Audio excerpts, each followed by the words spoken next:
Hello students, welcome to Jayashree teaching class. এখন আমরা class 7-এর Roy Martin প্রশ্নবিচিত্রা 2026-এর গণিত বিজ্ঞান থেকে মডেল কোশ্চেন পেপার 10 সলভ করব।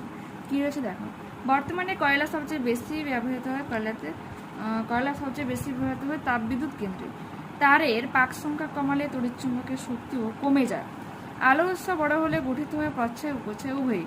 পায়রাগুলিতে যে চুম্বকীয় বস্তু থাকে তা হলো ম্যাগনেটাইট। সৌর প্যানেলের আয়ু 10 থেকে 15 বছর। টর্চ লাইটে ব্যবহৃত হয় নির্জল কোষ। সবচেয়ে কম শক্তির আলো হলো দৃশ্যমান রশ্মি। চুম্বকের আকর্ষণে পূর্বে যে ঘটনাটি ঘটে তা হলো আবেশ। পরিযায়ী কচ্ছপ পৃথিবীর চৌম্বকক্ষেত্র অনুসরণ করে শীতল অঞ্চল থেকে উষ্ণ অঞ্চলে যায়। আকাশের রং ধরে আসলে সূর্যের আলোর বিচ্ছুরণের প্রাকৃতিক ঘটনা। ইলেকট্রিসিটিতে নাইক্রোম তার ব্যবহৃত হয়। পশ্চিমবঙ্গে বায়ুকল দেখা যায় বকখালিতে। মোবাইল ফোনে ব্যাটারি চার্জ দিতে তড়িৎ শক্তি প্রয়োজন। নেক্সট, পদ্ধতির কারণ কি হচ্ছে? পৃথিবী একটা বিরাট চুম্বকের প্রভাবে। মাটিতে ড্রিল করে প্রথমে পেট্রোলিয়াম উৎপাদন শুরু হয় আমেরিকা মহাদেশে। ওজোন স্তর ছিদ্র হওয়ার জন্য দায়ী হলো ক্লোরোফ্লোরোকার্বন CFC। এলইডি এর মধ্যে দিয়ে তড়িৎ প্রবাহিত হওয়ার সময় কোন শক্তিতে রূপান্তরিত হয়? তড়িৎ শক্তি আলোক শক্তিতে রূপান্তরিত হয়। উদাসীন অঞ্চল কাকে বলে? চুম্বকের যে অঞ্চলে আকর্ষণ ক্ষমতা নেই তাকে বলে উদাসীন অঞ্চল। সমতল দর্পণে আলোকরশ্মি 15 ডিগ্রি কোণ আপতিত হলে আপতন কত হবে? 15 ডিগ্রি। প্রতিফলন কোণ কত হবে? 15 ডিগ্রি। 15 যোগ করলে সমষ্টি হয়ে যাবে 30 ডিগ্রি। গাড়ির শক্তিশালী ব্যাটারিতে থাকে 6টি বা তার বেশি সেল। এই ধরনের সেল কি বলে? সেকেন্ডারি সেল বা গৌণ সেল। চুম্বকের সমবেত পরস্পরে কি করে বিকর্ষণ করে? পরিবেশ বান্ধব শক্তি মডেল এটা পেয়ে যাবে। এটা আলোক রশ্মিগুচ্ছ বলতে কি বোঝো দেখাই যে রয়েছে।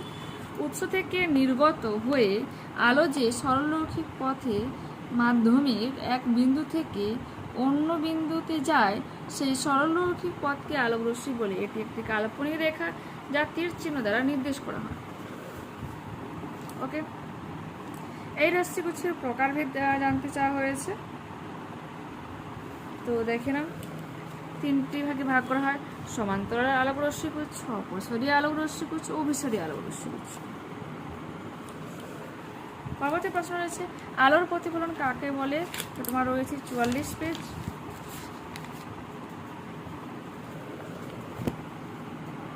দেখে নাও, বলছে একটা নির্দিষ্ট মাধ্যমের মধ্য দিয়ে অগ্রসর হয়ে আলোক রশ্মি যদি দ্বিতীয় কোনো মাধ্যমে আপতিত হয় তবে মাধ্যম দুটির বিভেদ তল থেকে দিক পরিবর্তন করে আপতিত আলোক রশ্মির কিছু অংশ আবার প্রথমে মাধ্যমে ফিরে আসে। এই ঘটনাটাকে বলা হয় আলোর প্রতিফলন। এরপরে হচ্ছে প্রতিফলনের সূত্রগুলি লেখো, পেয়ে যাবে, দেখে নাও। পরবর্তী প্রশ্ন রয়েছে অ্যাম্বুলেন্স কথাটি উল্টোভাবে লেখা থাকে কেন? তোমার মডেল এটা পেয়ে যাবে। একই যেহেতু মডেল সেজন্য আমি উল্লেখ করে দিচ্ছি। চৌম্বক অক্ষ কাকে বলে? 69 পেজ ওপেন করে জন্য। চুম্বকের দুই মেরু সংযোগকারী কাল্পনিক সরল রেখা যা চুম্বকের উভয় পাশে অসীম পর্যন্ত বিস্তৃত থাকে বলে বিবেচনা করা হয় তাকে চৌম্বক অক্ষ বলা হচ্ছে। পরবর্তী প্রশ্ন কি রয়েছে? একটি চুম্বকের জ্যামিতিক দৈর্ঘ্য 10 সেমি হলে চুম্বকটির দৈর্ঘ্য কত হবে? 10 গুণিত 0.86 সমান 8.6 সেমি। ফিউজ তার কি? যেটা তোমার 102 পেজে রয়েছে।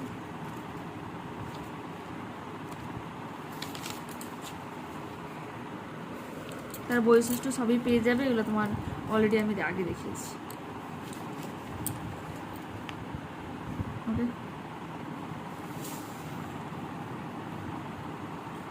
এরপর কি রয়েছে? যে ব্যবহারটা ওখানে রয়েছে। এরপর কি রয়েছে? সৌরশক্তি বায়ু শক্তি ব্যবহার করলে আমাদের কি সুবিধা হচ্ছে? 122 পেজ হলো। প্রথমে সৌরশক্তির সুবিধাগুলো দেখে না, এখানে রয়েছে। এরপরে তোমার বায়ু শক্তির সুবিধাগুলো রয়েছে, দেখলে।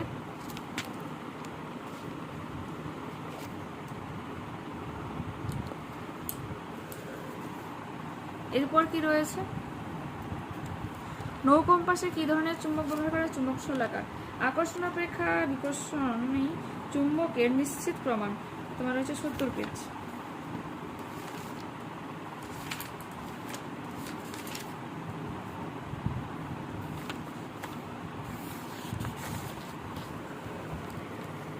এইখান থেকে করবে। এই যে চুম্বক পদার্থকে আকর্ষণ করে এইখান থেকে দেখেন। ওকে,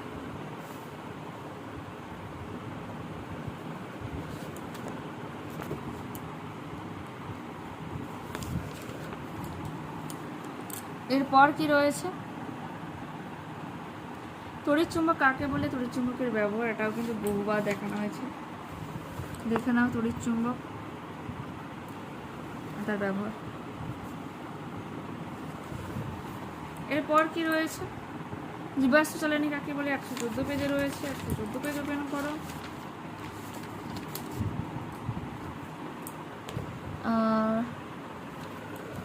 কোন নিবে জীবাশ্ম জ্বালানি, তার উদাহরণটা দেওয়া রয়েছে এখানে।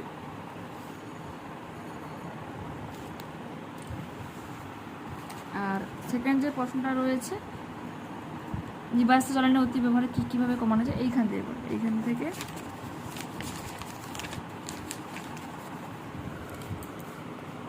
করে নেবে।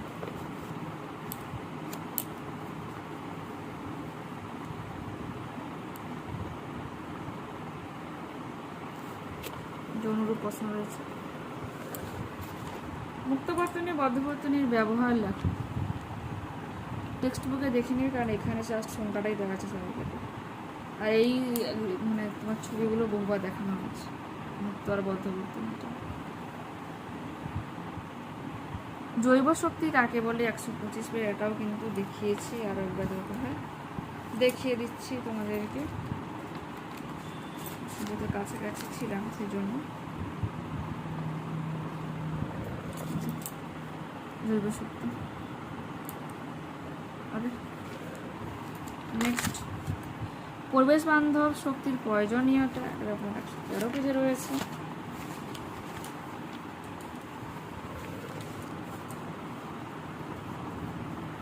এই প্রশ্নটা এখান থেকে এতখানি, এরা টেক্সট বুকে দেখবি, কারণ এখানে আমি পেলাম না সবাই।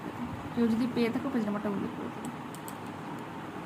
একটি চুম্বকে 5টি টুকরো করা হলে মোট কয়টি মেরু হবে, 10টি, আর প্রত্যেকটাকে 2টো করে মেরু থাকে। এবার আমরা লাইফ সায়েন্সে কি বলেছে, উদ্ভিদের মূলের ওপর টুপির মতো অংশে ঠিক উপরে জায়গা যেখানে কোনো রোয়া থাকে না, সেটা হলো বর্ধনশীল অঞ্চল। যে উদ্ভিদের সামগ্রীর সাহায্যে পরাগযোগ ঘটে, কচু। রাইজোবিয়াম নামক অণুজীব কোন গাছের মূলে বাস করে, সিম্বগোত্রীয় উদ্ভিদ, মটর, ছোলা, বিনগুলো। মূলরূপে কাজ মাটি থেকে জল ও খনিজ লবণ শোষণ করা। ফুলের যে অংশ ফলে পরিণত হয় ডিম্বাশয় হয়। স্বপরাগযোগ আর উত্তর পরাগযোগ কাকে বলে, 317 পেজ ওপেন করো।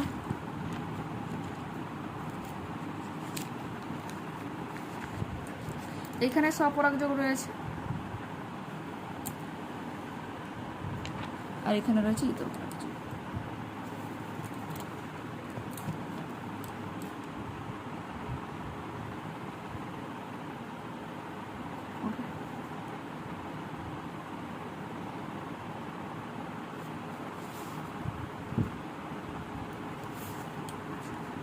পরাগ মিলনের সমস্যা আগেও দেখেছি, মডেল খুলে একটু দেখে নিও। বন্যাপ্রবণ এলাকায় মাটি ক্ষয় রোধ করার জন্য কোন কোন গাছ লাগানো দরকার হয় ও কেন, 345 পেজ ওপেন করো।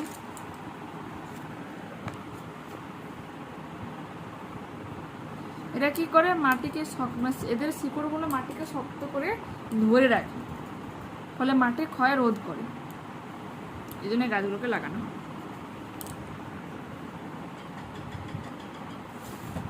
এরপর রয়েছে কি, রূপান্তরিত কাণ্ড কাকে বলে, 306 পেজ। খাদ্য সঞ্চয়, আত্মরক্ষা, জনন, প্রতিকূল পরিবেশে বেঁচে থাকা প্রভৃতি বিভিন্ন কাজ সম্পাদনের জন্য বিশেষভাবে পরিবর্তিত কাণ্ডকে রূপান্তরিত কাণ্ড বলে। ওকে, এরপর কি রয়েছে, অস্থানিক মূল, 303 পেজ।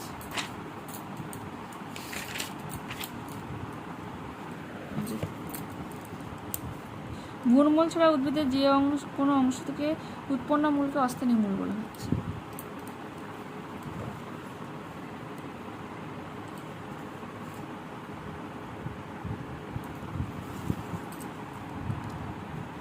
ফুলের পাপড়ি রঙিন হয়ে গেল,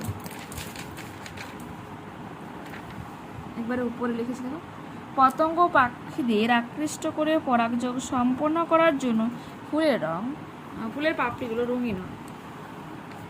মৃদভেদী ও মৃদবর্তী অঙ্কুরোদ্গম কাকে বলে? 319 পেজেটা রয়েছে।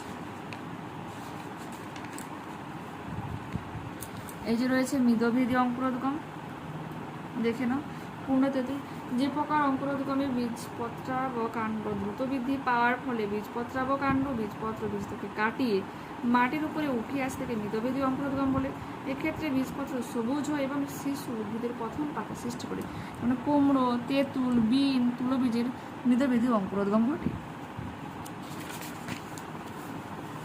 মৃদবর্তী অঙ্কুরোদ্গমটা কি হচ্ছে?